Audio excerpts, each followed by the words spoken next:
ಪಿತ್ತದೋಷ ಏನಾಗತ್ತೆ, ಹೇಗೆ ನಮ್ಮ ದೇಹದಲ್ಲಿ ಏನೇನು ರೋಲ್ ಪ್ಲೇ ಮಾಡುತ್ತೆ ಆ್ಯಂಡ್ ಅದ್ರಿಂದ ಯಾವ ಮಿಸ್ಟೇಕ್ಗಳು ಪಿತ್ತವನ್ನು ಎಗ್ರಿವೇಟ್ ಮಾಡೋದು, ಡಿಸ್ಟರ್ಬ್ ಮಾಡೋದು ಮಾಡುತ್ತೆ.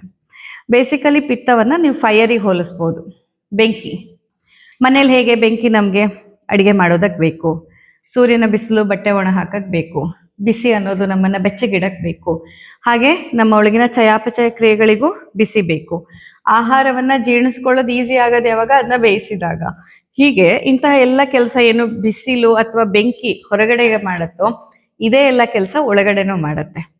ನಿಮ್ಮ ದೇಹದ ಒಳಗಿರುವಂತಹ ಪಿತ್ತ ನಿಮ್ಮ ಎಲ್ಲ ತಿಂದಂತಹ ಆಹಾರ ಪಚನ ಮಾಡೋದಷ್ಟೇ ಅಲ್ಲದೆ, ಪಚನವಾದಂಥ ಆಹಾರ ದೇಹದ ಧಾತುವಾಗಿ ಪರಿವರ್ತನೆ ಆಗೋದು ಅಗ್ನಿಯಿಂದ, ಪಿತ್ತದಿಂದ ಪರಿವರ್ತನೆ ಆಗ್ಬೇಕಲ್ವಾ. ಈಗ ನೋಡಿ, ಕ್ಯಾರೆಟ್ ಕಣ್ಣಿಗೆ ಒಳ್ಳೇದು ಅಂತಾರೆ, ಬಾದಾಮಿ ಮಿದುಳಿಗೆ ಒಳ್ಳೇದು, ಬುದ್ಧಿ ಚುರುಕ ಆಗುತ್ತೆ, ಬಾದಾಮಿ ತಿನ್ನಿಸಿ ಅಂತಾರೆ. ಆದರೆ ಆ ತಿಂದಂತಹ ಬಾದಾಮಿ ಮಿದುಳಿನ ಜೀವಕೋಶವಾಗಿ ಪರಿವರ್ತನೆ ಹೆಂಗಾಗತ್ತೆ? ಪಿತ್ತದಿಂದ ಆಗತ್ತೆ.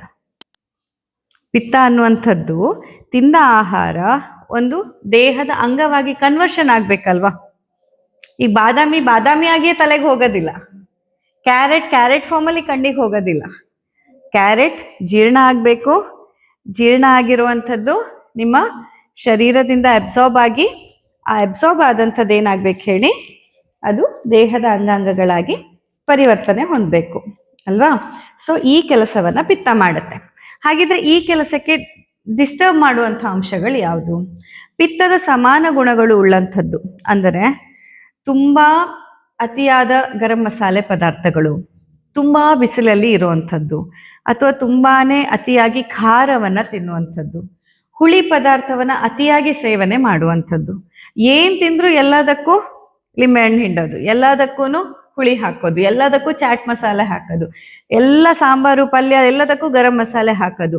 ಇಂತಹ ತಪ್ಪುಗಳು ಪ್ರತಿನಿತ್ಯ ಸ್ವಲ್ಪ ಪ್ರಮಾಣದಲ್ಲಿ ನಡೀತಾ ಇದ್ರೂ over a period of time ನಮ್ಮಲ್ಲಿ ಪಿತ್ತ ದೃಷ್ಟಿ ಆಗಲಿಕ್ಕೆ, ಪಿತ್ತ ದೋಷ ನಿಮ್ಮ ಅಗೇನೆಸ್ಟ್. ಇಲ್ಲಿ ನೋಡಿ, ಪಿತ್ತ ಹೆಚ್ಚು ಪಿತ್ತ ಕಡಿಮೆ ಅಂತ ಅಷ್ಟೇ ಅಲ್ಲ, ಅರ್ಥ ಮಾಡ್ಕೊಳ್ಳಿ. ಪಿತ್ತ ನಿಮ್ಮ ವಿರುದ್ಧ ಕೆಲಸ ಮಾಡುತ್ತೆ ಅಂತ. ಈಗ ನಿಮ್ಗೆ ಈಗ ವಿರೇಚನ ಮಾಡಿನೋ ಅಥವಾ ಇದು ಮಾಡಿ ಪಿತ್ತ ಎಲ್ಲ ತೆಗೆದು ಬಿಡ್ತಾರೆ ಅಂದ್ರೆ ನಿಮ್ಮ ದೇಹದೊಳಗೆ ಪಿತ್ತ ಖಾಲಿ ಮಾಡ್ತಾರೆ ಅಂತಲ್ಲ. ಯಾವ ಪಿತ್ತ ನಿಮ್ಮ ವಿರುದ್ಧ ಕೆಲಸ ಮಾಡ್ತಿದ್ಯೋ ಅದು ನಿಮ್ಮ ಪರವಾಗಿ ಕೆಲಸ ಮಾಡೋ ಹಂಗಾಗ್ಬೇಕು. ಯಾಕಂದ್ರೆ ಪಿತ್ತ ಬೇಕು ನಮ್ಗೆ. ಈಗ ಮನೆಯಲ್ಲಿ ಗ್ಯಾಸ್ ಸಿಲಿಂಡರ್ ಸ್ಫೋಟ ಆಯ್ತು ಅಂತ ನಾಳೆಯಿಂದ ಬೆಂಕಿ ಹಚ್ಚದೆ ಬಿಡಕ್ಕಾಗತ್ತಾ? ಒಲೆ ಉರಿಸ್ಲೇಬೇಕು ತಾನೆ. ಗ್ಯಾಸ್ ಸಿಲಿಂಡರ್ ಸ್ಫೋಟ ಆಗದೆ ಇರೋ ತರ ಕಾಳಜಿ ತಗೊಳ್ಬಹುದು ಹೊರತಾಗಿ ನಾಳೆಯಿಂದ ಒಲೆ ಹಚ್ಚೋದ್ ಬಿಡುತ್ತೀವ ನಾವು? ಇಲ್ಲ. ಎಷ್ಟೊಂದು ಕಡೆ ನ್ಯೂಸ್ ನೋಡಿದ್ವಿ ಅಂತ, ಅಯ್ಯೋ ಗ್ಯಾಸ್ ಸಿಲಿಂಡರ್ ಬ್ಲಾಸ್ಟ್ ಆಯ್ತಂತ ನಾಳೆಯಿಂದ ನಿಮ್ಮಲ್ಲಿರೋ ಗ್ಯಾಸ್ ಸಿಲಿಂಡರ್ ಬಿಟ್ಟು ಒಲೆ ಅಡುಗೆ ಮನೇಲಿ ಬೆಂಕಿನೇ ಹಚ್ಚಬಾರ್ದು ಅಂತ ಕೂತ್ರೆ ಆಗತ್ತಾ? ಆಗೋದಿಲ್ಲ. ಹಾಗೆ ನಮ್ಮ ದೇಹದಲ್ಲಿ ಪಿತ್ತವನ್ನ ದೃಷ್ಟಿ ಮಾಡುವಂಥ ವಿಷಯಗಳೇನಿದೆ ಇದನ್ನ ಕಡಿಮೆ ಮಾಡಿಕೊಂಡಾಗ ಪಿತ್ತ ನಿಮ್ಮ ಪರವಾಗಿ ಕೆಲಸ ಮಾಡ್ಬೇಕು. ಪಿತ್ತ ಬೇಕು ನಮ್ಮ ದೇಹಕ್ಕೆ. ಪಿತ್ತ ಎಲ್ಲ ತೆಗೆದು ಖಾಲಿ ಮಾಡಿದ್ರೆ ನಾನಿರ್ತೀನಿ ಅಂತ ಅನ್ಕೋಬೇಡಿ, ಹಂಗಾಗೋದಿಲ್ಲ. ಪಿತ್ತ ನಿಮ್ಮ ದೇಹಕ್ಕೆ ಬೇಕೇ ಬೇಕು, ನಿಮ್ಮ ಎಲ್ಲ ಚಯಾಪಚಯ ಕ್ರಿಯೆಗಳಿಗೆ. ದೇಹದಲ್ಲಿ ತೇವಾಂಶ ಹೆಚ್ಚಾಗದೆ ಇರೋ ಹಾಗೆ, ಒಳಗಡೆಯಿಂದ ತೇವಾಂಶ ಹೆಚ್ಚಾಗದಿದ್ದ ಹಂಗೆ ಒಣಗುವಿಕೆ, ಹೇಗೆ ಬಟ್ಟೆ ಒಣಗ್ಲಿಕ್ಕೆ ಹೊರಗಡೆ ನಿಮ್ಗೆ ಬಿಸಿಲು ಬೇಕು, ಅದೇ ತರ ದೇಹದಲ್ಲಿ ಅತಿಯಾಗಿ ಕಫದ ಬಾಹುಲ್ಯ ಹೆಚ್ಚಾಗದೆ ಇರೋದಕ್ಕೆ, ಅತಿಯಾಗಿ ವಾಟರ್ ಕಂಟೆಂಟ್ ಏರದೇ ಇರ್ಲಿಕ್ಕೆ, ಬೇಕಾಬಿಟ್ಟಿ ತೇವಾಂಶ ಎಲ್ಲ ಕಡೆಯಲ್ಲಿ ಒಳ್ಳೇದಲ್ಲ, ಅದನ್ನೆಲ್ಲ ಮೇಂಟೈನ್ ಮಾಡೋದಕ್ಕೆ ನಿಮ್ಗೆ ಪಿತ್ತ ಬೇಕಾಗಿರುತ್ತೆ. ಎಲ್ಲ ಕನ್ವರ್ಷನ್ಗೆ ನಿಮ್ಗೆ ಪಿತ್ತ ಬೇಕಾಗಿರುತ್ತೆ. ಎಲ್ಲ ಒಂದು ಕ್ರಿಯೆಗಳು, ಈಗ ನೋಡಿ, ಸಾಧಕ ಪಿತ್ತ ನಿಮ್ಮ ಬ್ರೈನ್ ಫಂಕ್ಷನ್ಸ್ ಅನ್ನ ಮೇಂಟೈನ್ ಮಾಡುತ್ತೆ. ಪಾಚಕ ಪಿತ್ತ ನಿಮ್ಮ ಡೈಜೆಷನ್ಗೆ ಸಂಬಂಧಪಟ್ಟಂತೆ ನೋಡ್ಕೊಳ್ಳುತ್ತೆ. ಹಾಗೇನೆ ರಂಜಕ ಪಿತ್ತ ಈ ಮೆಟಬಾಲಿಸಮ್, ಚಯಾಪಚಯ ಕ್ರಿಯೆಗಳ ಕನ್ವರ್ಷನ್ ಕೆಲಸವನ್ನ ನೋಡ್ಕೊಳ್ಳುತ್ತೆ. ಬ್ರಾಜಕ ಪಿತ್ತ ನಿಮ್ಮ ಸ್ಕಿನ್ನಲ್ಲಿ ಕೂಡ ಏನಾಗುತ್ತೆ, ಚಯಾಪಚಯ ಕ್ರಿಯೆಗಳಾಗತ್ತೆ. ಸ್ಕಿನ್ ಅನ್ನೋದು largest organ of our body. So ಪಿತ್ತದಲ್ಲಿ ಹೇಗೆ ಅಂತಂದ್ರೆ, ಪಿತ್ತವನ್ನ ಪೂರ ಖಾಲಿ ಮಾಡೋದು ಅಂತಲ್ಲ, ಪಿತ್ತವನ್ನ ಯಾವುದು ನಿಮ್ಮ ವಿರುದ್ಧ, ಬ್ರಾಜಕ ಪಿತ್ತ ಹೇಳ್ತಾ ಇದೆ, ಅದು ಸ್ಕಿನ್ನಲ್ಲಿ ಇರುವಂತಹ ಪಿತ್ತ. ಸೊ ಅದಕ್ಕಾಗಿ ಎಷ್ಟೊಂದ್ಸತಿ ಪಿತ್ತ ದೃಷ್ಟಿ ಆದಾಗ ಎಲ್ರಿಗೂ ಆಸಿಡಿಟಿನೇ ಆಗ್ಬೇಕಂತಿಲ್ಲ. ಪಿತ್ತ ದೃಷ್ಟಿ ಆದಾಗ ಎಲ್ರಿಗೂ ಉರಿ ಇದೇ ಆಗ್ಬೇಕಂತಿಲ್ಲ. ಚರ್ಮದ ಕಾಯಿಲೆಗಳು ಬರ್ಬೋದು ಪಿತ್ತದಿಂದಾಗಿ, ಗೊತ್ತಾಯ್ತಾ? ಡಿಸ್ಟರ್ಬ್ಡ್ ಪಿತ್ತ ಏನಿದೆ ಅದು ನಿಮ್ಗೆ ಚರ್ಮದಲ್ಲಿ ಎಫೆಕ್ಟ್ ಆದಾಗ, ಬ್ರಾಜಕ ಪಿತ್ತ ಎಫೆಕ್ಟ್ ಆದಾಗ ಚರ್ಮ ರೋಗವಾಗಿ ಕಾಣಿಸ್ಕೊಳ್ಬೋದು. ಹಾಗೆ ಕಣ್ಣಲ್ಲಿನೂ ಪಿತ್ತ ಇದೆ, ಹೇಳ್ತಾರಲ್ಲ ಕಣ್ಣಿನ ಕಾಂತಿ ಅಂತ ಹೇಳ್ತಾರಲ್ವಾ. ಸೊ ಕಣ್ಣಿನಲ್ಲಿ ಕೂಡ ಪಿತ್ತ ಇರುವಂಥದ್ದು. ಸೊ ಈ ಎಲ್ಲ ಪಿತ್ತಗಳು, ಆಲೋಚಕ ಪಿತ್ತ, ಸೊ ಈ ಎಲ್ಲಾ ಪಿತ್ತಗಳು ನಿಮ್ಮ ಪರವಾಗಿ ಕೆಲಸ ಮಾಡ್ತಾ ಇದ್ರೆ ನೀವು ಆರೋಗ್ಯವಾಗಿರ್ತೀರಾ. ಸೊ ಹೀಗೆ ಈ ಪಿತ್ತ ಅನ್ನುವಂಥದ್ದು ದೃಷ್ಟಿ ಆದದ್ದನ್ನ ಸರಿ ಮಾಡ್ಕೊಳ್ಳೋದಕ್ಕೆ ಅಥವಾ ದೃಷ್ಟಿ ಆಗೋದಕ್ಕೆ ಅದೇ ಹೇಳಿದ್ನಲ್ಲ ತುಂಬಾ ಜಾಸ್ತಿ. ಇವನ್ ಭಾವನೆಗಳು ನೋಡಿದ್ರೆ ಕೋಪ, ದ್ವೇಷ, ಅಹಂಕಾರ ಈ ಎಲ್ಲ ಭಾವನೆಗಳಿದ್ದವರಲ್ಲಿ ಪಿತ್ತ ದೃಷ್ಟಿ ಆಗತ್ತೆ. ಯಾರೆಲ್ಲ ಹೇಳ್ತಾರಲ್ಲ ಈಗ ಕೋಪ ಮಾಡಿ ಪಿತ್ತ ನೆತ್ತಿಗೆ ಇರ್ತ ಅಂತಾರಲ್ವಾ, ಸಾಧಕ ಪಿತ್ತ ಅದು. ನೆತ್ತಿಗೆ ಇರುವ ಪಿತ್ತ ಯಾವುದು? ಸಾಧಕ ಪಿತ್ತ. ಸೊ ಪಿತ್ತ ನೆತ್ತಿಗೆ ಇರ್ತಂದ್ರೆ ಕೋಪ, ಅಹಂಕಾರ ಮತ್ತು ದ್ವೇಷ ಯಾರಲ್ಲಿ ತುಂಬಾ ಇರುತ್ತೆ ಅವರಲ್ಲಿ ಕೂಡ ದೇಹದಲ್ಲಿ ಪಿತ್ತದ ವ್ಯತ್ಯಾಸಗಳು ಆಗ್ಬರುತ್ತೆ. ಹಾಗೇನೆ ಆಹಾರದಲ್ಲಿ ಅತಿಯಾದ ಖಾರ, ಅತಿಯಾದ ಹುಳಿ, ಅತಿಯಾದಂತಹ ಗರಂ ಮಸಾಲೆ ಇರುವ ಪದಾರ್ಥಗಳು, ಅಥವಾ ಅತಿಯಾಗಿ ಮೊಸರು ತಿನ್ನೋದು. ಮೊಸರು ಮುಟ್ಟಕ್ಕೆ ತಂಪು ಆದ್ರೆ ಗುಣದಲ್ಲಿ ಉಷ್ಣವೀರ್ಯ ಅದು, ಗೊತ್ತಾಯ್ತಾ? ಹೀಗೆ ಇಂತಹ ಕೆಲವೊಂದಿಷ್ಟು ಆಹಾರವನ್ನ ಅತಿಯಾಗಿ ಸೇವನೆ ಮಾಡ್ತಾ ಇದ್ರೆ ಅದೇನ್ ಮಾಡುತ್ತೆ? ಪಿತ್ತವನ್ನ ಡಿಸ್ಟರ್ಬ್ ಮಾಡುತ್ತೆ. ಹಾಗೇನೆ ಆ ಒಂದು ಪಿತ್ತ ಸರಿಯಾಗಬೇಕು ಅಂತ ಅಂದಾಗ ಇವೆಲ್ಲದರ ಬಳಕೆ ಕಡಿಮೆ ಮಾಡೋದು, ಕೋಪ ಕಡಿಮೆ ಮಾಡ್ಕೊಳ್ಳೋದು, ದ್ವೇಷಗಳನ್ನೆಲ್ಲ ಬಿಟ್ಟು ಕ್ಷಮಿಸೋದು, ಆಮೇಲೆ ಜಗಳ, ಮನಸ್ತಾಪ, ಸಿಟ್ಟು ಇಂಥದ್ನೆಲ್ಲ, ಅಹಂಕಾರ ಎಲ್ಲ ಬಿಡೋದು. ಅದು ಏನಂತಂದ್ರೆ ಅದು ಕೂಡ ನಿಮಗೆ ಪಿತ್ತವನ್ನ ಕೆಳಕ್ಕೆ ತರುವಲ್ಲಿ ಸಹಾಯ ಮಾಡುತ್ತೆ. ಇನ್ನು ದಿನಚರಿಯಲ್ಲಿ ಶೀತಲ ವಾತಾವರಣದಲ್ಲಿ, ತಂಪಾದ ಗಾಳಿಯಲ್ಲಿ, ನದಿ ತೀರದಲ್ಲಿ ಉಳಿಯುವಂಥದ್ದು, ಇದನ್ನ ದೇಶಾಂತರ ಚಿಕಿತ್ಸೆ ಅಂತ ಹೇಳ್ತಾರೆ. ಕೆಲವೊಂದು ಜಾಗಕ್ಕೆ ಹೋದ್ರೇನೆ ನಿಮ್ಗೆ ಎಷ್ಟೋ ಆರಾಮ್ ಅನ್ಸತ್ತಲ್ವಾ? ಯಾಕಂತಂದ್ರೆ ಅದನ್ನ ಆಯುರ್ವೇದದಲ್ಲಿ ದೇಶಾಂತರ ಚಿಕಿತ್ಸೆ ಅಂತ ಹೇಳ್ತಾರೆ ಕೆಲವೊಂದು. ಹೌದು. ಸೊ ನದಿ ತೀರದಲ್ಲಿ ನೀವು ಹೋದಾಗ ನಿಮ್ಗೆ ಪಿತ್ತ ಪ್ರಶಾಂತವಾಗತ್ತೆ. ಹಾಗಾಗಿ ನೋಡಿ ಎಲ್ಲ ಋಷಿ ಮುನಿಗಳ ಆಶ್ರಮಗಳು ನದಿ ತಟದಲ್ಲೇ ಇರೋದು ಅಲ್ವಾ? ಎಲ್ಲಾ ಕಾಡಿನ ಮಧ್ಯದಲ್ಲಿ, ನದಿ ತಟದಲ್ಲಿ ಆ ಹಚ್ಚ ಹಸಿರು, ಪಕ್ಕದಲ್ಲಿ ಒಂದು ಜುಳು ಜುಳು ನದಿ, ಅದನ್ನ ನೆನಪು ಮಾಡ್ಕೊಂಡ್ರೆ ನಿಮ್ಗೆ ಎಷ್ಟೋ ಪಿತ್ತ ಪ್ರಶಾಂತ ಆದಂಗ ಅನ್ಸುತ್ತೆ ಅಲ್ವಾ? ಹಾಗೆ ಸೊ ನಮ್ಮ ಸುತ್ತಮುತ್ತಲಿನ ವಾತಾವರಣ, ನಮ್ಮ ಭಾವನೆಗಳು, ನಮ್ಮ ಆಹಾರ ಮತ್ತು ನಮ್ಮ ದಿನಚರಿ ಈ ಎಲ್ಲ ವಿಷಯಗಳು ಪಿತ್ತವನ್ನ ಸಪೋರ್ಟಿವ್ ಆಗಿ, ಇಲ್ಲಿ ಪಿತ್ತ ತೆಗೆದು ಬಿಸಾಕದಲ್ಲ, ಪಿತ್ತ ನಿಮ್ಮ ಪರವಾಗಿ ಕೆಲಸ ಮಾಡಬೇಕು, ಆಗ ಆರೋಗ್ಯ ಸಿಗತ್ತೆ. ಇದು ಪಿತ್ತಕ್ಕೆ. ಓಕೆನಾ? ಡೌಟ್ಸ್ ಏನಾದ್ರೂ ಇದೆಯಾ ಪಿತ್ತದ ಬಗ್ಗೆ? ಹೌದು, ಯಾಕಂತಂದ್ರೆ ಪಿತ್ತ ಮತ್ತು ರಕ್ತ ಎರಡು ಇಂಟರ್ ಕನೆಕ್ಟೆಡ್, ಗೊತ್ತಾಯ್ತಾ? ಸೊ ಪಿತ್ತದಲ್ಲಿ ದೃಷ್ಟಿ ಆದಾಗ ರಕ್ತ ದೃಷ್ಟಿಯೂ ಆಗತ್ತೆ. ರಕ್ತದಲ್ಲಿ ದೃಷ್ಟಿ ಆದಾಗ್ಲೂ ಪಿತ್ತ ಹೆಚ್ಚಾಗ್ಬೋದು. ಈಗ ಇನ್ಫೆಕ್ಷನ್ಸ್ಗಳಿದ್ದಾಗ ಹೇಳ್ತಾರೆ ನೋಡಿ, ಈಗ ಉದಾಹರಣೆಗೆ ಈಗ ಯೂರಿನ್ ಇನ್ಫೆಕ್ಷನ್ ಆಯ್ತು, ಸಡನ್ ಆಗಿ ನೋಡಿ ನಿಮ್ಗೆ ಉರಿ ಆಗತ್ತೆ, ಕಷ್ಟ ಆಗತ್ತೆ, ಕೆಲವೊಮ್ಮೆ ರಕ್ತ ಹೋಗತ್ತೆ ಮೂತ್ರದ ಜೊತೆಯಲ್ಲಿ, ಹೊಟ್ಟೆಯಲ್ಲಿ ಸಂಕಟ ಆಗತ್ತೆ, ಪಿತ್ತದ ಎಲ್ಲ ಲಕ್ಷಣಗಳು ಅದರಲ್ಲಿ ಕಾಣುತ್ತೆ. ಹಾಗೆ ಕರೆಕ್ಟು, ದೇಹದಲ್ಲಿ ಬೇರೆ ಬೇರೆ ರೀತಿಯಲ್ಲಿ ರಕ್ತಸ್ರಾವ ಆಗುವಂಥದ್ದು, ಊರ್ಧ್ವಗ ಆಮ್ಲಪಿತ್ತ, ಅಧೋಗ ಆಮ್ಲಪಿತ್ತ, ಹೀಗೆಲ್ಲ ಬೇರೆ ಬೇರೆ ಲಕ್ಷಣಗಳು ಬರುತ್ತೆ. ಸುಶ್ರುತಾಚಾರ್ಯರು ರಕ್ತವನ್ನ ಕೂಡ ಒಂದು ದೋಷ ಅಂತ ಹೇಳ್ತಾರೆ, ವಾತ, ಪಿತ್ತ, ಕಫ ಮತ್ತು ರಕ್ತ ಅಂತ. ಬಟ್ ಉಳಿದವರು ಪಿತ್ತ ಹಾಗೂ ರಕ್ತ ಎರಡನ್ನೂ ಕೂಡ ಆಲ್ಮೋಸ್ಟ್ ಎಲ್ಲ ಸೇಮ್ ಸಿಮಿಲಾರಿಟೀಸ್. ಪಿತ್ತ ಯಾವಾಗ ಹಾಳಾಗತ್ತೆ ಅವಾಗೆಲ್ಲ ರಕ್ತ ಹಾಳಾಗತ್ತೆ. ಯಾಕಂದ್ರೆ ಬೇಸಿಕಲಿ ರಕ್ತ ಯಾಕೆ ಹಾಳಾಗತ್ತೆ ಅರ್ಥ ಮಾಡ್ಕೊಳ್ಳಿ. ಪಿತ್ತ ಕನ್ವರ್ಷನ್ಗೆ ಬೇಕು ಅಂತ ಅಂದೆ ನಾನು. ನೀವು ತಿಂದಂತ ಆಹಾರ ದೇಹದ ಧಾತುಗಳಾಗಿ ಪರಿವರ್ತನೆ ಆಗೋದಕ್ಕೆ ನಿಮ್ಗೆ ಪಿತ್ತ ಬೇಕು.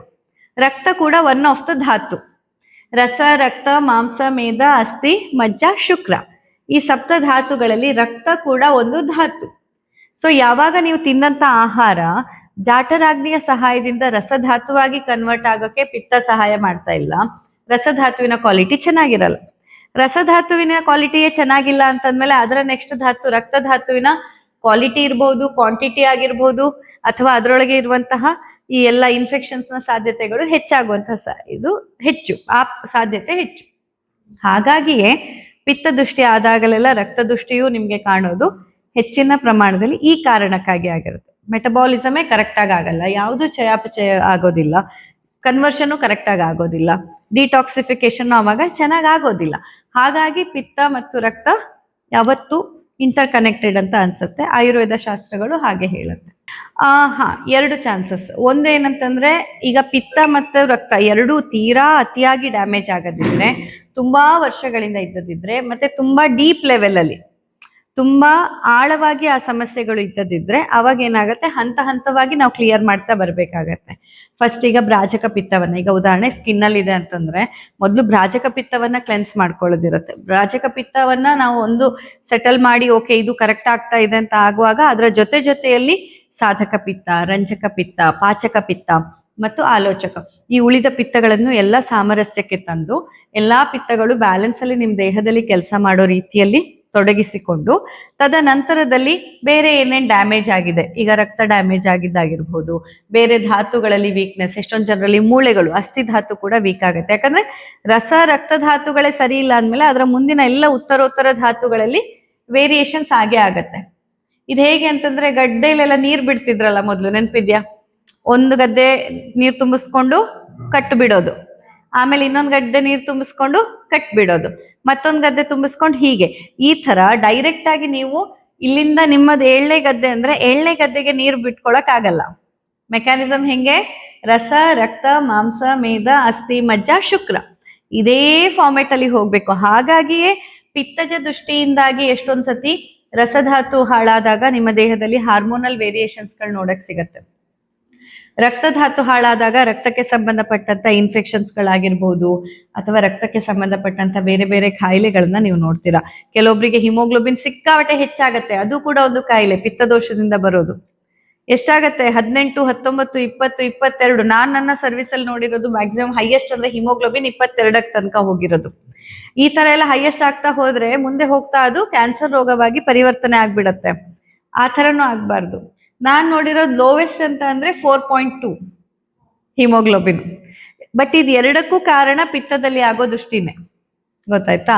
ರಸ, ರಕ್ತ ಧಾತುಗಳೇ ಕರೆಕ್ಟ್ ಆಗಿ ಇಲ್ಲ ಅಂದ್ಮೇಲೆ ಅದ್ರ ನೆಕ್ಸ್ಟ್ ಇರೋ ಗದ್ದೆ ಯಾವುದು? ಮಾಂಸ ಧಾತುವಿನ ಡಿಪ್ಲೀಷನ್ ಆಗ್ತಾ ಬರುತ್ತೆ, ಮಸಲ್ಸ್ಗಳು ವೀಕ್ ಆಗ್ತಾ ಬರುತ್ತೆ. ಅದಕ್ಕೆ ನಿಮ್ಗೆ ಕೈಕಾಲು ಸೋತ್ ಬಂದಂಗೆ ಆಗೋದು. ಯಾರಲ್ಲಿ ಕಾನ್ಸ್ಟೆಂಟ್ಲಿ ತುಂಬಾ ವರ್ಷದಿಂದ ಆಸಿಡಿಟಿ ಇದೆ ಅವ್ರನ್ನ ಕೇಳಿ ನೋಡಿ, ಅವ್ರಿಗೆ ಒಂಥರ ಸುಸ್ತು, ಒಂಥರ ಸೋತ್ ಬರುತ್ತೆ ಅಂತಾರೆ, ಮೈಕೈ ಎಲ್ಲ ಸೋತ್ ಬರುತ್ತೆ. ಯಾಕೆ ಸೋತ್ ಬರುತ್ತೆ ಅಂದ್ರೆ ಮಸ್ಕ್ಯುಲರ್ ಟಿಶ್ಯೂ ಡಿಪ್ಲೀಷನ್ ಆಗ್ತಾ ಇರತ್ತಲ್ಲಿ. ಮಸಲ್ ಮಾಸ್ ಏನಿದೆ ಅದು ಡಿಪ್ಲೀಷನ್ ಆಗಿ ಮೈಕೈ ಎಲ್ಲ ನೋವು, ಎಂತಕ್ ನೋವು ಅಂತ ಏನು ದೊಡ್ಡ ತಲೆಬಿಸಿ ಮಾಡ್ಕೊಳ್ಳೋದಲ್ಲ. ಪಿತ್ತ ಸರಿಯಾದರೆ ಆ ಎಲ್ಲ ಡಿಪ್ಲೀಷನ್ ಆಗೋದು ಸರಿ ಹೋಗುತ್ತೆ. ಅದಕ್ಕೆ ನರಿಶ್ಮೆಂಟ್ ಚೆನ್ನಾಗಿ ಹೋಗಿ ಮಸಲ್ ಟಿಶ್ಯೂ ಮತ್ತೆ ಪುನಃ ರಿಗೇನ್ ಆಗೋ ಹಾಗೆ ಆಗಬೇಕು. ರಸ, ರಕ್ತ, ಮಾಂಸ. ನೆಕ್ಸ್ಟ್ ಬರೋದು ಮೇದ ಅಂದ್ರೆ ಕೊಬ್ಬು ಕೂಡ ಒಂದು ಧಾತು ನಮ್ಮ ದೇಹದಲ್ಲಿ. ಸೊ ಈ ಕೊಬ್ಬು ಏನಾಗತ್ತೆ ಅಂತಂದ್ರೆ, ಯಾರಲ್ಲಿ ಮೆಟಬಾಲಿಸಮ್ ಚೆನ್ನಾಗಿಲ್ಲ, ಯಾರಲ್ಲಿ ಪಿತ್ತ ಸರಿಯಾಗಿಲ್ಲ, ಅವರಲ್ಲಿ ಒಬೆಸಿಟಿ ಆಗತ್ತೆ ಅಥವಾ ಕಾರ್ಶ್ಯ ಬರುತ್ತೆ. ಒಬೆಸಿಟಿ, ಸಿಕ್ಕಾಪಟ್ಟೆ ವೇಟ್ ಗೇನ್ ಆಗೋದು ಕೂಡ ಪಿತ್ತಜ ದೃಷ್ಟಿಯಿಂದ ಆಗತ್ತೆ.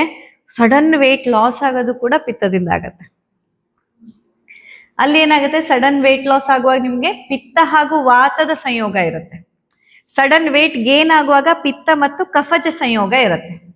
ಬಿಕಾಸ್ ಕಫದ್ದು ಗುಣಧರ್ಮ ಹೆಂಗೆ ಅಂತಂದ್ರೆ ಅಕ್ಯುಮುಲೇಷನ್, ಹೆಚ್ಚಿಸೋದು, ಅದು ಕಫದ ಗುಣಧರ್ಮ. ವಾತದ ಕೆಲಸ ಹೆಂಗೆ ಅಂದ್ರೆ ಎಲ್ಲದನ್ನು ಕಳಿಯೋದು. ಯಾವಾಗ ಡಿಸ್ಟರ್ಬ್ ಆದಂಥ ಪಿತ್ತ ದೋಷ ಡಿಸ್ಟರ್ಬ್ ಆದಂತಹ ವಾತದ ಜೊತೆ ಸೇರುತ್ತೆ, ಆವಾಗ ನೀವು ಆಡು ಮಾತಲ್ಲಿ ಹೇಳ್ತಿರ್ತೀರಾ ಗಾಳಿ ಬೆಂಕಿ ಸೇರ್ದಂಗೆ ಅಂತ. 2 ಕಿಲಾಡಿ ಮಕ್ಕಳು ಸೇರಿದ್ರೆ ಏನಂತಾರೆ? ಅಯ್ಯೋ ಇವರಿಬ್ರು ಸೇರ್ಬಿಟ್ರೆ ಗಾಳಿ ಬೆಂಕಿ ಸೇರ್ದಂಗೆ, ಕೋಲಾಹಲ ಎಬ್ಬಿಸ್ಬಿಡ್ತಾರೆ ಅಲ್ವಾ, ಮಾತಾಡ್ತೀರಲ್ವಾ? ಅದೇ ತರ ನಿಮ್ಮ ದೇಹದಲ್ಲಿ ಡಿಸ್ಟರ್ಬ್ ಆಗಿರುವಂಥ ಪಿತ್ತ ಡಿಸ್ಟರ್ಬ್ ಆಗಿರೋ ವಾತದ ಜೊತೆ ಸೇರಿದ್ರೆ ಗಾಳಿ ಬೆಂಕಿ ಸೇರ್ದಂಗೆ, ಒಳಗಡೆ ಕೋಲಾಹಲ ಎಬ್ಬಿಸ್ಬಿಡತ್ತೆ, ಗೊತ್ತಾಯ್ತಾ?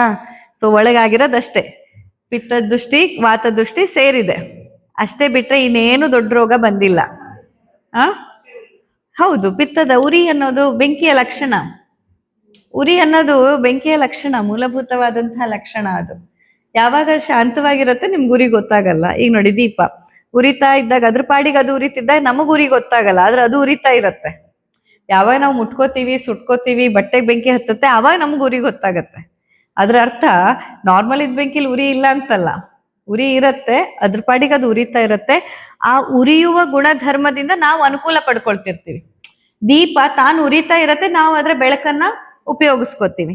ಬೆಂಕಿ ತಾನು ಉರಿತಾ ಇರತ್ತೆ, ನಾವು ಅದರ ಶಾಖದಿಂದ ಅಡಿಗೆಯನ್ನ ಮಾಡ್ಕೊಳ್ತೀವಿ. ಸೂರ್ಯ ತಾನು ಉರಿತಾ ಇದ್ದಾನೆ, ಇದರಿಂದ ನಾವು ಶಕ್ತಿಯನ್ನ ಪಡ್ಕೊಳ್ತಾ ಇದ್ದೀವಿ. ಹಾಗೇನೆ ನಿಮ್ಮ ದೇಹದಲ್ಲಿ ಪಿತ್ತ ಕೂಡ ಉರಿಯೋದು ಪಿತ್ತದ ಗುಣಧರ್ಮ, ಅದು ಉರಿತಾನೆ ಇರತ್ತೆ. ಆದ್ರೆ ನಾವು ಅದರಿಂದ ನಮ್ಮ ದೇಹ ಚೆನ್ನಾಗಿ ಎಲ್ಲ ಕೆಲಸ ತಗೊಳ್ತಾ ಇರತ್ತೆ. ಬಟ್ ಯಾವಾಗ ಅದು ಡಿಸ್ಟರ್ಬ್ ಆಗ್ಬಿಡತ್ತೆ, ಅವಾಗ ನಿಮ್ಮನ್ನು ಉರ್ಸಕ್ಕೆ ಶುರು ಮಾಡತ್ತೆ. ಆವಾಗ ಕಣ್ಣಲ್ಲಿ ಉರಿ ಬರೋದು, ಹೊಟ್ಟೆಲಿ ಉರಿ ಬರೋದು, ಬುಧದ್ವಾರದಲ್ಲಿ ಉರಿ ಬರೋದು, ಕಾಲ್ಪಾದ ಕೈ ಹಸ್ತಗಳು ಉರಿ ಬರೋದು. ಕೆಲವರಿಗಂತೂ ಇಡೀ ಮೈ ಬೆಂಕಿ ಉರ್ದಂಗ್ ಆಗ್ತಿರತ್ತೆ. ಈಗ ಬರ್ನ್ ಉಂಡಾದಾಗ ಹೆಂಗಾಗತ್ತೆ ನೋಡಿ, ಬೆಂಕಿ ತಾಗ್ದಾಗ ಹೆಂಗ್ ಒಂದ್ ಕಡೆ ಒಂಥರ ಸುಡ್ತಿರತ್ತಲ್ಲ, ಈಗ ಸ್ವಲ್ಪನೇ ತಾಗಿಸ್ಕೊಂಡ್ರು ಆ ಜಾಗದಲ್ಲಿ ಒಂಥರ ಸುಡ್ತಿರತ್ತಲ್ಲ, ಈ ಫೀಲ್ ಇಡೀ ದೇಹದಲ್ಲೂ ಆಗತ್ತೆ ಕೆಲವರಿಗೆ. ಇಡೀ ಮೈ ಸುಡ್ತಾ ಇರುತ್ತೆ, ಒಟ್ರಾಶಿ ಸುಟ್ಟಂಗೆ ಆಗ್ತಿರುತ್ತೆ. ಇದೆಲ್ಲ ಕೂಡ ಪಿತ್ತದ ಮೂಲಭೂತವಾದ ಗುಣ ದುಷ್ಟಿಯಾದಾಗ ಬರೋದು. ಬಟ್ ಅದರ ಅರ್ಥ ಉಳಿದ ಟೈಮಲ್ಲಿ ಉರಿತಾ ಇರಲ್ಲ ಅಂತಲ್ಲ, ಉಳಿದ ಟೈಮಲ್ಲೂ ಉರಿತಿರುತ್ತೆ. ಆದ್ರೆ ಆ ಉರಿಯುವಿಕೆಯಿಂದ ನಿಮ್ಗೆ ಅನುಕೂಲ ಆಗ್ತಿರತ್ತೆ, ನಿಮ್ ದೇಹದಲ್ಲಿ ಕೆಲಸಗಳಾಗ್ತಾ ಇರುತ್ತೆ. ಬಟ್ ಯಾವಾಗ ಅದು ನಿಮ್ ವಿರುದ್ಧ ಬೀಳತ್ತೋ ಅವಾಗ ಏನಾಗತ್ತೆ, ನಿಮ್ಮನ್ನು ಉರ್ಸಕ್ಕೆ ಶುರು ಮಾಡತ್ತೆ ಅಷ್ಟೆ. ಗೊತ್ತಾಯ್ತಾ? ಸೊ ಹೀಗೆ ಪಿತ್ತದ ಕಾಂಬಿನೇಷನ್ ಇಲ್ಲಿ. ಮತ್ತೆ ಆವೃತ ದೋಷಗಳು ಅನ್ನೋ ಕಾನ್ಸೆಪ್ಟ್ ಬರುತ್ತೆ. ಆವೃತ ದೋಷಗಳು ಅಂತಂದಾಗ ಈಗ ಒಂದು ದೋಷ ಇನ್ನೊಂದನ್ನ ಆವರಣ ಮಾಡೋದು. ಪಿತ್ತ ಹೋಗಿ ವಾತವನ್ನ ಆವರಣ ಮಾಡೋದು, ಆಗ ವಾತ ಸಿಕ್ಕಾಪಟ್ಟೆ ಹೆಚ್ಚಾಗತ್ತೆ. ನೋಡೋದಕ್ಕೆ ವಾತಜ ದೃಷ್ಟಿ ಅಂತ ಅನ್ಸ್ಬಿಟ್ಟತ್ತೆ, ನೋಡಕ್ಕೆಲ್ಲ ಸಿಂಪ್ಟಮ್ ವಾತದ್ದಿರತ್ತೆ. ಆದ್ರೆ ಆ ವಾತ ಡಿಸ್ಟರ್ಬ್ ಆಗೋದಕ್ಕೆ ಕಾರಣ ಪಿತ್ತ ಆಗಿರುತ್ತೆ. ಪಿತ್ತ ಅದನ್ನ ಆವರಣ ಮಾಡಿಬಿಟ್ಟು ಬ್ಲಾಕ್ ಮಾಡಿರುತ್ತೆ. ಸೊ ಮೊದಲು ಆವರಣ ಆಗಿರೋ ಪಿತ್ತ ತೆಗಿಬೇಕು. ಆವರಣ ಆಗಿರೋ ಪಿತ್ತವನ್ನ ತೆಗೆದು ಆ ಒಂದು ವಾತವನ್ನ ರಿಲೀಸ್ ಮಾಡಿದಾಗ ತನ್ನಿಂದ ತಾನೇ ವಾತಜ ಲಕ್ಷಣಗಳು ರಿಲೀಸ್ ಆಗತ್ತೆ. ಕೆಲವೊಮ್ಮೆ ವಾತ ಹೋಗಿ ಉಳ್ದದನ್ನ ಆವರಣ ಮಾಡುತ್ತೆ, ಅಥವಾ ವಾತ ಕಫವನ್ನ ಆವರಣ ಮಾಡೋದು, ಅಥವಾ ಕಫ ಬಂದು ಪಿತ್ತವನ್ನ ಆವರಣ ಮಾಡೋದು. ಹೀಗೆ ಆವರಣ ಕಾನ್ಸೆಪ್ಟ್ ಇನ್ನ ನಿಮ್ಗೆ ಕನ್ಫ್ಯೂಸ್ ಆಗೋದು, ಅದೆಲ್ಲ ಬೇಡ. ಬಟ್ ಪ್ಯೂರ್ ಆಗಿ ವಾತ ಪಿತ್ತ ಕಫ ಅಂತ ನೋಡಿದಾಗ ಪಿತ್ತ ಈ ರೀತಿಯಾಗಿ ವಾತದ ಜೊತೆ ಸೇರಿದಾಗ ಒಂದಿಷ್ಟು ಸಿಂಪ್ಟಮ್, ಪಿತ್ತ ಕಫದ ಜೊತೆ ಸೇರಿದಾಗ ಒಂದಿಷ್ಟು ಸಿಂಪ್ಟಮ್, ಬರೀ ಪ್ಯೂರ್ಲಿ ಪಿತ್ತ ಡಿಸ್ಟರ್ಬ್ ಆದಾಗ ಒಂದಿಷ್ಟು ಸಿಂಪ್ಟಮ್ಸ್ಗಳು ಬರುತ್ತೆ. ಅದನ್ನೇ ನಾವು ಎಸೆಸ್ ಮಾಡೋದು. ಇಲ್ಲಿ ನಾಡಿ ಪರೀಕ್ಷೆ ಅಂತ ನಿಮ್ಮ ನಾಡಿಯನ್ನ ನೋಡಿದಾಗ ನಾವು ಎಸೆಸ್ ಮಾಡೋದೇನು, ಯಾವ್ಯಾವ್ದು ನಿಮ್ಮ ವಿರುದ್ಧ ಕೆಲಸ ಮಾಡ್ತಿದೆ ಅಂತ. ಅಲ್ಲೇನ್ ಪ್ಲಸ್ ಪ್ಲಸ್ ಪ್ಲಸ್ ಹಾಕಿರ್ತೀವಲ್ಲ, ನಿಮ್ ಚಾರ್ಟ್ ನೋಡಿ ಎಲ್ಲರೂ, ಆಯ್ತಾ? ಆಮೇಲೆ ರೂಮಿಗೆ ಹೋಗ್ಬಿಟ್ಟು ನಿಮ್ ಚಾರ್ಟ್ ಅಲ್ಲಿ ಏನೇನ್ ಪ್ಲಸ್ ಪ್ಲಸ್ ಪ್ಲಸ್ ಬಂದಿದೆ ಅದೆಲ್ಲ ಏನ್ ಹೇಳಿ, ನಿಮ್ಮ ವಿರುದ್ಧ ಕೆಲಸ ಮಾಡ್ತಿರೋರು. ಪ್ಲಸ್ ಮಾರ್ಕ್ ಇಲ್ಲದೆ ಇದ್ದವರು ನಿಮ್ಮ ಪರವಾಗಿ ಕೆಲಸ ಮಾಡ್ತಿರೋರು. ಎಷ್ಟೆಷ್ಟಿದೆ ಹೇಳಿ ನಿಮ್ದೆಲ್ಲ? ವಾತ ಎಷ್ಟು ಪ್ಲಸ್ ಇದೆ? ಕೇಳಿ, ಸಿಕ್ಕಿರತ್ತೆ. ಹಾ, ಅದು ಹಂಗಾರೆ ಅಲ್ಲಿ ಡಾಕ್ಯುಮೆಂಟ್ಸ್ ಜೊತೆ ಇಟ್ಟಿರ್ತಾರೆ, ಆಯ್ತಾ? ಹಾ, ವಾತ 3, 4, ಪಿತ್ತ 3, 4.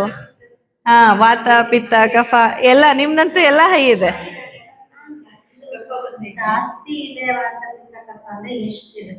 5, 5, 5 ಆಯ್ತಾ? 5, 5, 5 ನಾರ್ಮಲ್ ಯಾವಾಗ ಕನ್ಸಿಡರ್ ಮಾಡ್ತೀವಿ ಅಂದ್ರೆ 1, 1, 1 ಇದ್ರೆ. ಯಾಕಂದ್ರೆ ಕಂಪ್ಲೀಟ್ 0 ಆಗೋದಿಲ್ಲ. ನಾನು ಅದೇ ಅನ್ನಲ್ಲ, ನಮ್ ದೇಹಕ್ಕೆ ಬೇಕೇ ಬೇಕು, ವಾತ ಪಿತ್ತ ಕಫಗಳು ನಮ್ ದೇಹಕ್ಕೆ ಬೇಕೇ ಬೇಕು. ಅಂಡ್ ಅದರಲ್ಲಿ ಕೂಡ ಆ 1, 1 ಅಂದಾಗ ಯಾವ್ದಾದ್ರು ಒಂದು ವೀಕ್ ಪಾಯಿಂಟ್ ಇದ್ದೇ ಇರುತ್ತೆ. ಅಬ್ಸಲ್ಯೂಟ್ಲಿ 0 ಎಲ್ಲರೂ ನಿಮ್ ಪರ ಅಂತ ಇರೋದಿಲ್ಲ. ಏನಾದ್ರೂ ಒಂದ್ರಲ್ಲಿ ಒಂಚೂರು ನಮ್ಮ ಜೆನೆಟಿಕ್ಸ್ ಇಂದ ಒಂಚೂರು ವ್ಯತ್ಯಾಸಗಳು ಇದ್ದೇ ಇರುತ್ತೆ. ಆದ್ರೆ ಅದ್ ಯಾವಾಗ ಆ ಒಂದು 4, 3, 2 ಹಾಳಾಯ್ತು, 3, 3, 3, 4, 3, 4 ಈ ತರ ಎಲ್ಲ ವ್ಯತ್ಯಾಸಗಳು ಬಂತು, ಅವಾಗ 5 ಜನರಲ್ಲಿ, ಈಗ ವಾತದಲ್ಲಿ 4 ಪ್ಲಸ್ ಬಂದಿದೆ ನಿಮ್ಗೆ ಅಂದ್ರೆ ಅರ್ಥ ಏನು, 5 ಜನ ಟೀಮ್ ಮೆಂಬರ್ಸು ನಿಮ್ ದೇಹದೊಳಗೆ. ವಾತದ ಪೂರ್ತಿ ಆಕ್ಟಿವಿಟಿಯನ್ನ ಮ್ಯಾನೇಜ್ ಮಾಡಕ್ 5 ಜನ ಟೀಮ್ ಮೆಂಬರ್ಸ್ ಇದ್ದಾರೆ. ಆ 5 ಜನ ಟೀಮ್ ಮೆಂಬರ್ಸ್ ಅಲ್ಲಿ 4 ಜನ ಏನ್ ಮಾಡ್ತಿದ್ದಾರೆ, ನಿಮ್ಮ ವಿರುದ್ಧ ಕೆಲಸ ಮಾಡ್ತಿದ್ದಾರೆ. ಈಗ ಒಂದು ಆಫೀಸ್ ಸ್ಟಾಫ್ ಅಂತ ನೀವು 5 ಜನರನ್ನ ಇಟ್ಕೊಂಡಿದ್ದೀರಾ, ನಿಮ್ದೇ ಆಫೀಸು, ನೀವೇ ಓನರು. ಆದ್ರೆ 5 ಜನರಲ್ಲಿ 4 ಜನ ನಿಮ್ ಉಲ್ಟಾನೇ ಕೆಲಸ ಮಾಡ್ತಿದ್ದಾರೆ. ಏನಾಗತ್ತೆ ಹೇಳಿ, ಕಂಪನಿ ಬಿದ್ದೋಗತ್ತೆ. ಇಲ್ಲ ಆಗ್ತಿರೋದು ಅದೇ. ಈಗ ರೋಗ ಅಂತ ಕಾಣಿಸ್ಕೊಳ್ಳೋದು ಯಾವಾಗ, ನಿಮ್ ದೇಹದಲ್ಲಿ ಈಗ ಪಿತ್ತ, 5 ಜನ ಪಿತ್ತದಲ್ಲಿದ್ದಾರೆ. ಸೊ ಆ 5 ಜನರಲ್ಲಿ 3ಕ್ಕಿಂತ ಹೆಚ್ಚು ಜನ ನಿಮ್ ವಿರುದ್ಧ ಇದ್ದಾಗ ಅದು ರೋಗವಾಗಿ ಕಾಣಿಸ್ಕೊಳತ್ತೆ. 1 or 2 ಪ್ಲಸ್ ಪ್ಲಸ್ ಇದ್ದಾಗ್ಲೂ ಅಲ್ಲಿ ಕೆಲಸ ಶುರು ಮಾಡಿರುತ್ತೆ. ಆದ್ರೆ ನಿಮ್ಗೆ ಚೂರು ಯಾವಾಗ್ಲೂ ಒಮ್ಮೊಮ್ಮೆ ಅಸಿಡಿಟಿ ಬಂದಂಗ ಆಗೋದು, ಒಮ್ಮೊಮ್ಮೆ ಎಲ್ಲೋ ಮೈಕೈ ನೋವು ಆಗೋದು, ಅಥವಾ ಒಮ್ಮೊಮ್ಮೆ ಒಂಚೂರು ಬೇದಿ ಆಗೋದು, ಕಾನ್ಸ್ಟಿಪೇಷನ್ ಆಗೋದು, ಈ ತರ ಒಕೇಶನಲ್ ಸಿಂಪ್ಟಮ್ಸ್ ಕೊಡ್ತಿರತ್ತೆ. ಬಿಕಾಸ್ ಅವರ ಮೆಜಾರಿಟಿ ಕಮ್ಮಿ ಇರತ್ತೆ. ಹಾ, ಧಾತುಗಳಲ್ಲ, ಈಗ ನಮ್ಮ ವಾತ ಪಿತ್ತ ಕಫಗಳಲ್ಲಿ ಸಬ್ ಟೈಪ್ಸ್ ಗಳಿದೆ. ವಾತದಲ್ಲಿ 5 ಸಬ್ ಟೈಪ್ಸ್, ಪಿತ್ತದಲ್ಲಿ 5, ಕಫದಲ್ಲಿ 5 ಸಬ್ ಟೈಪ್ಸ್ ಇರೋವಂಥದ್ದು. ಗೊತ್ತಾಯ್ತಾ? ಸೊ ಇವರು 5 ಜನ ಟೀಮ್ ಮೆಂಬರ್ಸ್, 5, 5, 5 3ರಲ್ಲೂ ಸಬ್ ಟೈಪ್ಸ್ ಇರೋವಂಥದ್ದು. ಸೊ ಅದು ನಿಮ್ಮ ವಿರುದ್ಧ ಕೆಲಸ ಮಾಡಿದಾಗ ಏನಾಗತ್ತೆ, ಈ ತರ ರೋಗಗಳಾಗಿ ಕಾಣಿಸ್ಕೊಳತ್ತೆ. ಗೊತ್ತಾಯ್ತಾ? ಆಮೇಲೆ ಇವತ್ತೆಲ್ಲರೂ ಕೇಳಿ, ನಿಮ್ಮ ಚಾರ್ಟ್ ಅಲ್ಲಿ ಎಷ್ಟೆಷ್ಟಿದೆ ಅಂತ ನೋಡ್ಕೊಳ್ಳಿ. ಹಾ, ಯಾವ್ಯಾವ. ಹಾ, ವೆರಿ ಗುಡ್. ಅಂದ್ರೆ ಅದೇ, ಈಗ ಏನಾಯ್ತು, ಈಗ 4 ಇದ್ದದ್ರಲ್ಲಿ 3 ಆಯ್ತು. ಸೊ ಅವರ ಮೆಜಾರಿಟಿ ಮೊದಲು 4 ಜನ ಇದ್ರು ಕಿಡಿಗೇಡಿಗಳು, ಇವಾಗ 3 ಆಗಿದ್ದಾರೆ. ಆಯ್ತಾ? ಅಂದ್ರೆ ಈ 3 ನಿಮ್ ವಿರುದ್ಧ ಕೆಲಸ ಮಾಡ್ತಿದೆ, 2 ನಿಮ್ ಪರವಾಗಿ ಮಾಡ್ತಿದೆ. ಸೊ ಇನ್ನು ಹೀಗೆ ನೆಕ್ಸ್ಟ್ ಈಗ ಫಾಲೋ ಅಪ್, ಅಥವಾ ನೀವು ಡಿಸ್ಚಾರ್ಜ್ ಆಗೋಷ್ಟ್ರಲ್ಲಿ ಅದು ಇನ್ನೂ 1 ಕಮ್ಮಿ ಆಗತ್ತೆ. ಅವಾಗ ಏನಾಯ್ತು, 2 ಮಾತ್ರ ನಿಮ್ ವಿರುದ್ಧ ಕೆಲಸ ಮಾಡ್ತಿದ್ದಾರೆ, 3 ಜನ ನಿಮ್ ಪರವಾಗಿ ಕೆಲಸ ಮಾಡ್ತಿದ್ದಾರೆ. ಸೊ ಯಾವಾಗ ಮೆಜಾರಿಟಿ ನಿಮ್ ಪರವಾಗಿ ಬಂತು, ಆಗ ನಿಮ್ಗೆ ಆರೋಗ್ಯ ಫೀಲ್ ಆಗ್ತಾ ಬರುತ್ತೆ, ನಿಮಗೆ ಗೊತ್ತಾಗ್ತಾ ಬರುತ್ತೆ, ಐ ಆಮ್ ಫೀಲಿಂಗ್ ಬೆಟರ್ ಅಂತ ನಿಮಗೆ ಗೊತ್ತಾಗತ್ತೆ. ಹಾ ನಾಡಿ ಪರೀಕ್ಷೆ ಹಾ ಇನ್ನು ಡಿಸ್ಚಾರ್ಜ್ ಆಗುವಾಗ ಮಾಡ್ತಾರೆ, ಡಿಸ್ಚಾರ್ಜ್ ಆಗುವಾಗ ಮಾಡ್ತಾರೆ. ಹಾ ಹಾಗೆ ಮಧ್ಯೆ ವಿರೇಚನ ಇದ್ದಾಗ ಮಾತ್ರ ವಿರೇಚನದ ನಂತರ ಬಸ್ತಿ ಕೋರ್ಸ್ ಡಿಸೈಡ್ ಮಾಡೋದಕ್ಕೆ ವಿರೇಚನದ ನೆಕ್ಸ್ಟ್ ಡೇ ಮಾಡ್ತಾರೆ. ಬಿಕಾಸ್ ವಿರೇಚನದ ನಂತರ ಏನಾಯ್ತು, ಎಷ್ಟು ಚೇಂಜ್ ಆಯ್ತು, ಬಸ್ತಿ ಯಾವ ಮೆಡಿಸಿನ್ಸ್ ಎಷ್ಟು ಸ್ಟ್ರಾಂಗ್ ನಾವು ಮಾಡಬೇಕು ಬೇಡ ಅಂತ ನೋಡೋದಕ್ಕೆ. ಗೊತ್ತಾಯ್ತಾ? ಇಲ್ದಿದ್ರೆ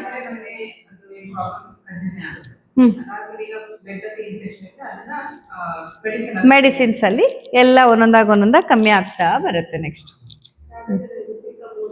ಹಾ ಈಗ ಪಿತ್ತ 3 ಇತ್ತು, ಈಗ 1 ಆಯ್ತು. ವೆರಿ ಗುಡ್, ಎಲ್ಲ ಚಪ್ಪಾಳೆ ತಟ್ಟಿ. ನೋಡಿ ಎಷ್ಟು ವಯಸ್ಸೆಷ್ಟು ಪುಟ್ಟಿ ನಿಂದು ನೋಡಿ. 10 years ಅಲ್ಲಿ ಎಷ್ಟು ಸಕ್ಸಸ್ಫುಲ್ ಆಗಿ ಪಂಚಕರ್ಮ ಆಕೆ ತಗೊಂಡ್ಲು. ಅಂಡ್ ಆಕೆದು ಪಿತ್ತ 3 ಇದ್ದಿದ್ದು ಇವಾಗ ಏನಾಯ್ತು, 1 ಆಯ್ತು. ಸೊ ಅದ್ರ ಅರ್ಥ ಏನು, it is considered to be apparently healthy. ಈ 1-1-1 ಅನ್ನೋ ಸ್ಟೇಜ್ ಏನಿದೆ, ದೋಷಗಳು 1 ಹೇಳಿ ಬಂದಿದ್ದೇನಿದೆ, ಅದು ಅಪ್ಯಾರೆಂಟ್ಲಿ ಹೆಲ್ದಿ. ನಾವು ಅಯ್ಯೋ ಇನ್ನೂ 1 ಇದೆ ಅಲ್ಲ, ಪೂರಾ 0 ಆಗಿಲ್ಲ ಅಲ್ಲ, ಹಂಗ ಅನ್ಕೋ. 0 ಆಗಲ್ಲ, ಜೀವಂತ ಇರೋ ತನಕ ನಮ್ಗೆ ಅದು 0 ಆಗಲ್ಲ. ಒಂದೊಂದಂತೂ ಇದ್ದೇ ಇರುತ್ತೆ. ಬಟ್ ಆ 1-1-1 ಬರೋ ನಮ್ಮ ಗುರಿ. ಸಮದೋಷ ಸಮಾಗ್ನಿಶ್ಚ ಅಂತ ಬಂದಾಗ, ಸಮದೋಷ ಅನ್ನೋದು ಆ 1-1-1 ಬಂದಾಗ ನಿಮ್ಗದು ಹಾ ವೆರಿ ಗುಡ್. ಎಲ್ಲ ಆಲ್ಮೋಸ್ಟ್ ನಾರ್ಮಲ್ ಆಗಿದೆ ನೋಡಿ. ಹೀಗೆ ಯಾಕೆಂದ್ರೆ ಅವ್ರದ್ದು ನಾನು ಹೇಳಿದೆ ನಿಮ್ಗೆ ಎಷ್ಟು ಶ್ರದ್ಧೆಯಿಂದ ಬದ್ಧತೆಯಿಂದ ಮತ್ತೆ ಅವರು ಪುನಃ ಬಂದು ತಗೊಳ್ತಾ ಇರೋದು. ಸೊ ಹೋದ ವರ್ಷನೂ ಅಷ್ಟೇ ಶ್ರದ್ಧೆಯಿಂದ ತಗೊಳ್ತಿದ್ರು, ಈಗಲೂ ಹಾಗೆ ಮಾಡ್ತಿದ್ದಾರೆ. ಹಾಗಾಗಿ ಅವರೆಲ್ಲ ಆ ರಿಸಲ್ಟ್ ಬರ್ತಿದೆ. ನೀವು ಅಷ್ಟೇ, ನೀವು ಬೇರೆ ಎಲ್ಲದನ್ನ ಪಕ್ಕಕ್ಕಿಟ್ಟು ನಿಮ್ಮ ಚಿಕಿತ್ಸೆ, ನಿಮ್ಮ ಆರೋಗ್ಯ, ನಿಮ್ಮ ಒಂದು ಹೀಲಿಂಗ್ ಬಗ್ಗೆನೇ ಫೋಕಸ್ ಮಾಡಿದ್ರೆ, ಈ ಬೇರೆ ಎಲ್ಲ ನೋಡಿ ಅವ್ರ ನೋವು ಇವ್ರ ನೋವು ಕೇಳೋದೆಲ್ಲ ಬಿಟ್ಟು ಅವ್ರವ್ರ ನೋವು ಅವರಿಗೆ ದೇವ್ರೆ ಎಲ್ಲರನ್ನೂ ಚೆನ್ನಾಗಿಡು ಅಂತ ಕೇಳ್ಕೊಂಡು ನೀವು ನಿಮಗೋಸ್ಕರ ಹೀಲಿಂಗಿಗಾಗಿ ಟೈಮ್ ಸ್ಪೆಂಡ್ ಮಾಡಿದ್ರೆ ಖಂಡಿತ ನೀವು ಗುಣ ಆಗ್ತೀರಾ. ಬಟ್ ಆಗೋ ಮಿಸ್ಟೇಕ್ ಏನಂತಂದ್ರೆ, 4 ಜನ ನೋವಲ್ಲಿರೋರು ಕೂತ್ರೆ 4 ಜನ ನೋವಿನ ಬಗ್ಗೆ ಮಾತಾಡಿ 4 ಜನರು ನೋವನ್ನು ಹೆಚ್ಚು ಮಾಡ್ಕೋತೀರ ನೀವು. ಅಲ್ಲಿ ಸಮಸ್ಯೆ ಆಗೋದು. ನಿಮ್ ಲೆಕ್ಕಕ್ಕೇನು, ನಾವು ಒಂಚೂರು ಹೇಳ್ಕೊಂಡು ಹಗುರ ಮಾಡ್ಕೋತಿದೀವಿ. ಹಗುರ ಮಾಡ್ಕೊಳ್ತಿಲ್ಲ, ನೀವ್ ಇನ್ನ ನೆಗೆಟಿವ್ ವೈಬ್ರೇಷನ್ಸ್ ಅನ್ನ ಹೆಚ್ಚು ಮಾಡ್ಕೊಳ್ತಿದ್ದೀರಾ. ಇನ್ನಷ್ಟು ರೋಗವನ್ನೇ ಇನ್ವೈಟ್ ಮಾಡ್ಕೋತಿದ್ದೀರಾ ನೀವು. ಅರ್ಥ ಆಯ್ತಾ ನಿಮ್ಗೆ? ನೀವು ನಿಮ್ಮಟ್ಟಿಗೇನು ನಾವು ನಮ್ಮ ನೋವು ಹೇಳ್ಕೊತಿದೀವಿ, ನಾವು ನಮ್ಮ ಕಷ್ಟ ಹೇಳ್ಕೊತಿದೀವಿ. ಇಲ್ಲ, ನಿಮ್ಮ ಕಷ್ಟ ನಿಮ್ಮ ನೋವು ಹೇಳ್ಕೊಂಡು ನೀವು ಇನ್ನಷ್ಟು ಅದನ್ನೇ ಇನ್ವೈಟ್ ಮಾಡ್ತಿದ್ದೀರಾ. ಅದಕ್ಕೆ ಹೇಳ್ತಾರೆ, ಒಂದು ಫೇಮಸ್ ಬುಕ್ಕು ಸಕ್ಸಸ್ಫುಲ್ ಆಗೋದು ಹೆಂಗೆ ಅನ್ನೋದ್ರಲ್ಲಿ ಓದ್ತಾ ಇದ್ದೆ, ಇಂಗ್ಲಿಷ್ ಬುಕ್ ಅದು. ಅದ್ರಲ್ಲಿ ಅವ್ರು ಹೇಳ್ತಾ ಇದ್ರು, ಒಬ್ಬ ಬಡವನಾಗೆ ಇರೋದಕ್ಕೆ ಅವನು ಶ್ರಮ ಪಡಲ್ಲ ಅಂತಲ್ಲ, ಅವನ್ ಮಾತಿತ್ರ ಅಯ್ಯೋ ನಾನ್ ಬಡವ ಸ್ವಾಮಿ, ಅಯ್ಯೋ ನಾನ್ ಬಡವ ಸ್ವಾಮಿ, ಅಯ್ಯೋ ಈ ಮಾತನ್ನ ಕಷ್ಟಪಟ್ಟು ದುಡಿತಿರ್ತಾನೆ. ಬಹುಶಃ ನಮ್ಮ ನಿಮ್ಗಿಂತ ಹೆಚ್ಚಿಗೆ ಶ್ರಮ ಪಡ್ತಿರ್ತಾರೆ. ಆದ್ರೆ ಅಟಿಟ್ಯೂಡ್ ಮತ್ತೆ ಯೂನಿವರ್ಸಿಟಿ ಕೊಡೋ ಸಿಗ್ನಲ್ ಏನಿರತ್ತವ್ರು, ನಾನ್ ಬಡವ. ನೀವದ್ ಎಷ್ಟು ಆತರ ಅದನ್ನ ಹೇಳ್ತಾ ಹೋಗ್ತೀರಾ, ನಿಮ್ಮನ್ನ ಅದೇ ಸ್ಟೇಜಲ್ಲಿ ಇಡತ್ತೆ. ನಿಮ್ಮನ್ನ ಏನ್ ಮಾಡತ್ತೆ, ನೀವ್ ಎಷ್ಟೇ ಕಷ್ಟಪಟ್ರು ನೀವು ಆ ಸ್ಟೇಜಿಂದ ಹೊರಬರಕ್ಕಾಗ್ದಿರೋ ಹಾಗೆ ನೀವು ಅದೇ ಸ್ಟೇಜಲ್ಲಿ ಇಡೋ ತರ ಹೋಗುತ್ತೆ. ಅದ್ರ ಬದಲು ನಾನ್ ಬಡವ ಅನ್ನೋದು ಗೊತ್ತಿದೆ, ಮತ್ತೇನ್ ಹೇಳ್ಕೊಳ್ಳೋದಿದೆ, ನಾನ್ ದುಡಿಬೇಕು, ಕಷ್ಟಪಡ್ಬೇಕು, ಮುಂದೊಂದ್ ದಿನ ಮುಂದೆ ಬರ್ತೀನಿ ಅಂತ ನೀವು ನಿಮ್ಮಲ್ಲಿರೋ ಒಳ್ಳೇದನ್ನ ಮಾತ್ರ ಹೇಳ್ಕೊಳ್ಬೇಕು.